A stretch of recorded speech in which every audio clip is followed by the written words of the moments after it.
Hello and welcome to a brand new build guide video. In this video I will be showcasing my Poison Blade Shadow Step Rogue build guide. We finally hit level 100.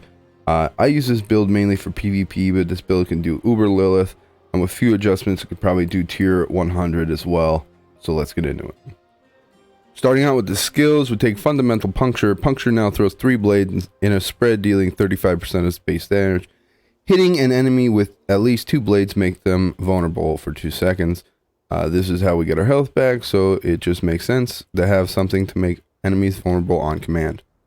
We then come down and take 5 points into Twisting Blades before taking Improved Twisting Blades. Enemies are dazed while impaled with Twisting Blades. Our first 2 passives are Sturdy. You gain 12% close damage reduction, as well as Siphoning Strikes, Lucky Hits. Critical strikes against close enemies have up to 85% chance to heal you for 3% of your maximum life. This is very noticeable when you do not have this with the build, so it's a must run. Coming down, we take Shadow Step. Put 1 point into Methodical Shadow Step. Enemies damaged by Shadow Step are stunned for 2.28 seconds. This just adds another stun to our build. We do not point any points into Weapon Mastery because we get 3 points from our amulet. And then we put 1 point into Concussive and Trick Attacks. This allows us to keep the enemies knocked down. Coming down, we put 3 points into Agile. Using cooldown increases your dodge chance by 12% for 3 seconds. We then put 1 point into Mending Obscurity. While Stealth, you will heal for 4% of your max life per second. Our Stealth skill, we use Concealment.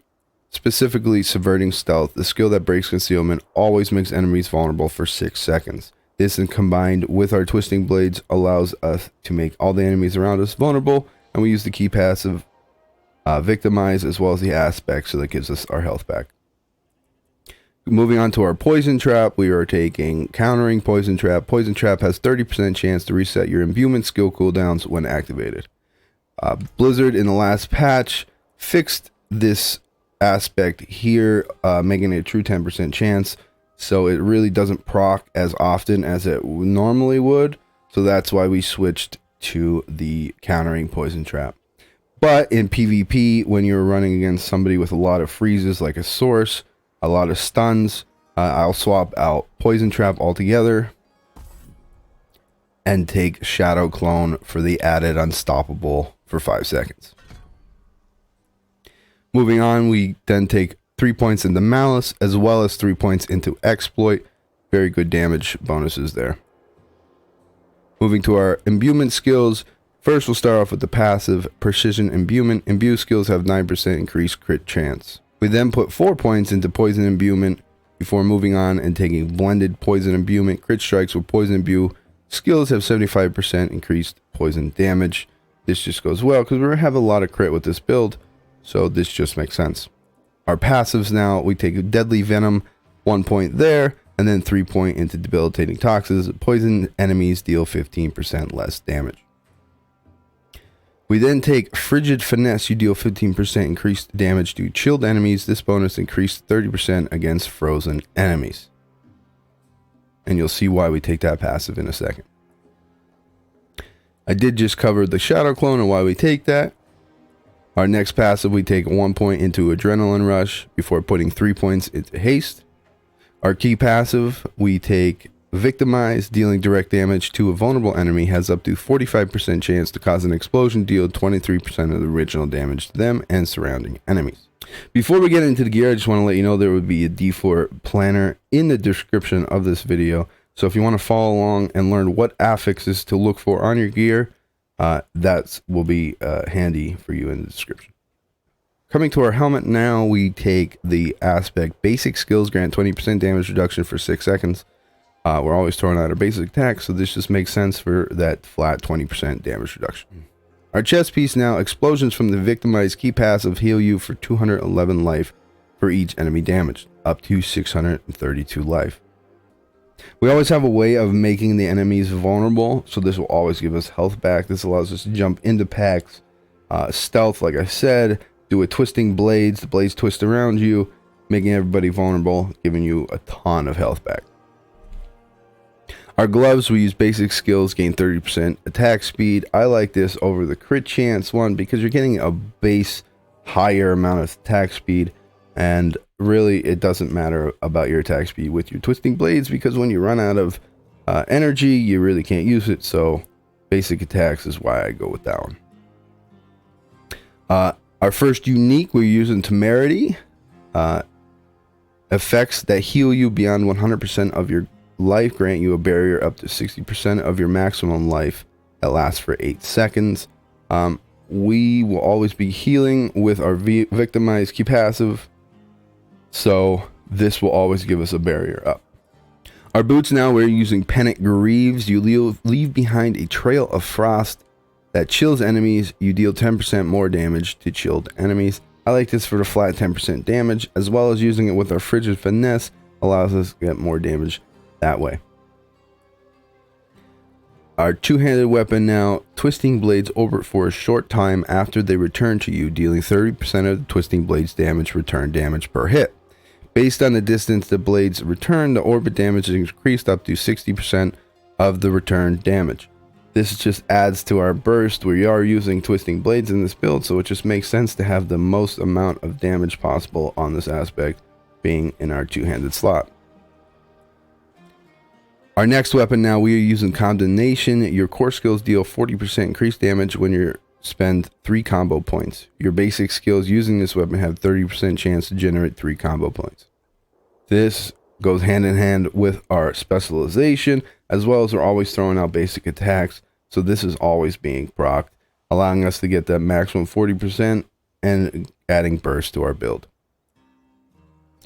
Our next blade now, attacking enemies with basic skills, increase the damage of your next core skill up to 30%. Like I said, we have our specialization already having us throwing out 3 basic attacks, so that gives us our 30% right there and adds more burst to the build. Our first ring slot, I have been experimenting with this aspect. I think if out of all the aspects, this is the one that I would swap out for something else, maybe more survivability, if I go for those higher tier dungeons. But this aspect, deal 23% increased damage while you have a barrier active. I mean, with our Temerity, we're always healing. We're always going to be having our barrier up.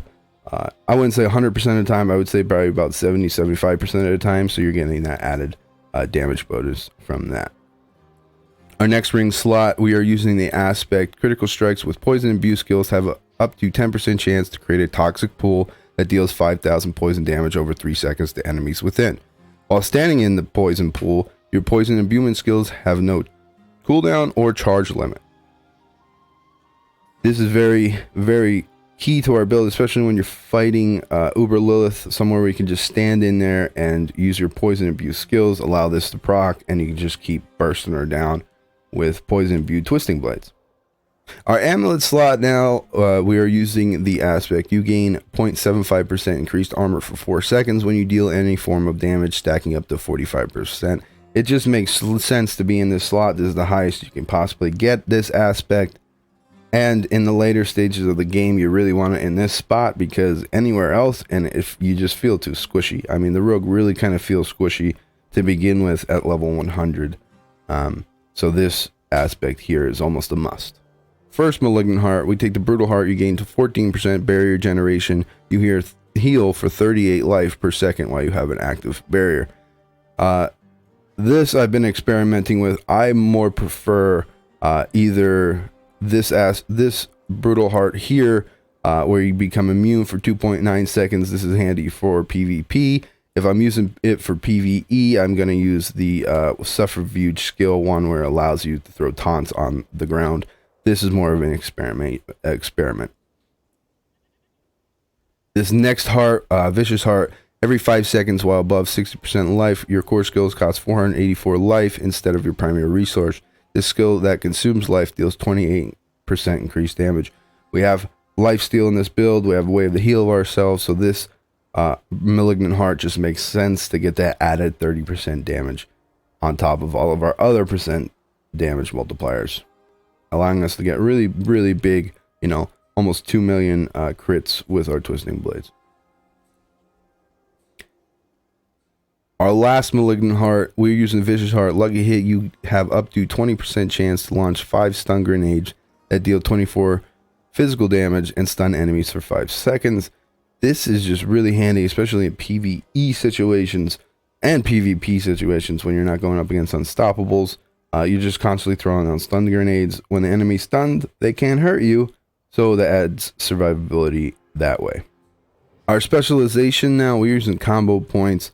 As you see with the gear, a lot of our gear has to do with basic attacks thrown out in 3, so it just makes sense to use combo points, as well as our unique item goes hand in hand with the combo points specialization. So combo points is what we use.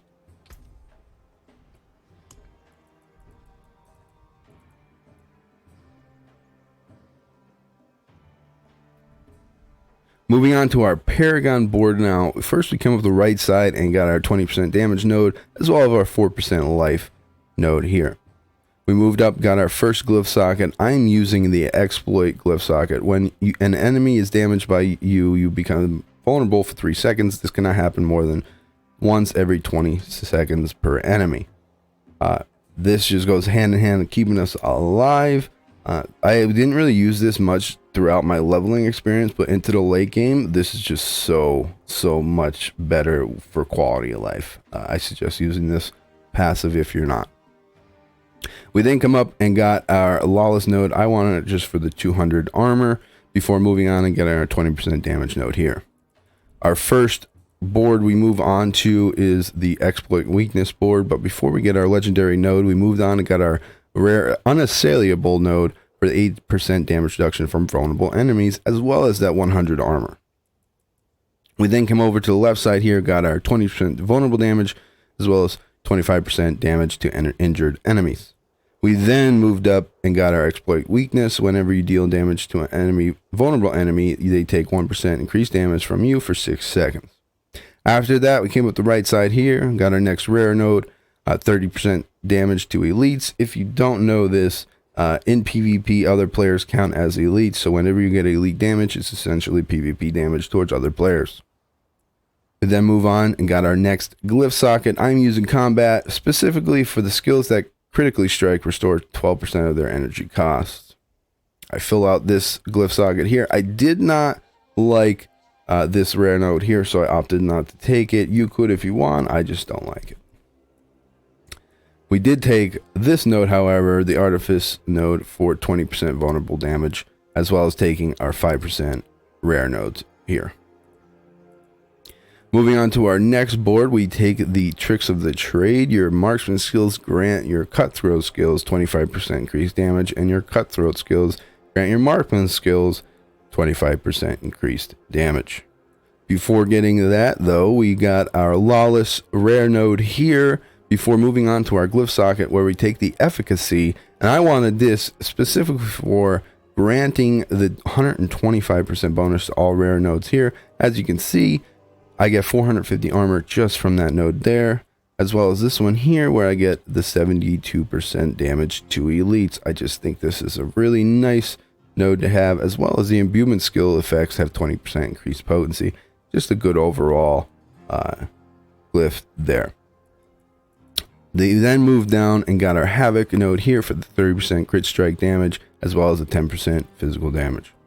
We then moved on, got our legendary node before moving on to our next rare node, where we got the Brawler, damage to close enemies, and damage reduction from close enemies. Our next board now, we take the Cunning Stratagem. As you can see, I don't take the legendary node here. I just like the rare nodes specifically. We come down here, we take our first node here, the Finisher. We get that 31% core damage before moving on and get our next glyph socket. We use Diminish in this one for another 125% bonus to all rare nodes, as well as taking reduced physical damage from vulnerable enemies. As you can see, we get 17% core skill damage, 250 armor, and 25 dexterity just from our Diminish glyph here. We take our next rare node here for the 450 armor before moving on and getting our fundamentals for the pretty much just the 10% damage. 35% basic skill damage is a nice added bonus. We then move up, get our next rare node, dominant here for the core skill damage as well as basic skill damage, before moving on to our next defensive nodes, where this one I wanted specifically for the 100 armor, not necessarily 8% resistance to all, because resistance are still bugged. And then moved down and got another 200 armor here before coming down and moving on to our last board. Onto our last board now, we take the Deadly Ambush. You deal 23% increased critical strike damage to enemies affected by your trap skills. I use this because we do use traps with this build. Like I said, it's just very situational where we use our Shadow Clone. Most of the time, I'm using our Poison Trap. But before getting our Legendary node, we got our 100 armor Slayer node here. I felt very weak as I came up to level 100. That's why you see a lot of my nodes at the end are all armor chasing nodes here. We then move on, get our last legendary node, the Deadly Ambush as well. Well, there you have it. There's my Shadow Step Poison Blades Rogue build. I have to say this build has been a blast to play up to level 100. After I hit level 100, I felt weaker for some reason. If you've seen my other build guide video, I have a level 90 video of this same rogue, just a differently built, and at level 90 it felt so strong and tanky, and then once I hit level 100, that build just completely felt shittier. That's the only way I could put it. So that's why I've made the adjustments I've made here to add more survivability and more fun to this build. Like I said, I use this build mainly for PvP. It can do Uber Lilith. I've gotten to almost halfway. I just can't get the mechanics down. I continue to get one-shotted by the 4 spike balls that crisscross. I don't know how you're supposed to beat it. I have to practice before I can handle it. So, but I hope you enjoyed this video. If you did, give me a like and think about subscribing. I post Diablo content every few days. And I'll see you guys on the next video.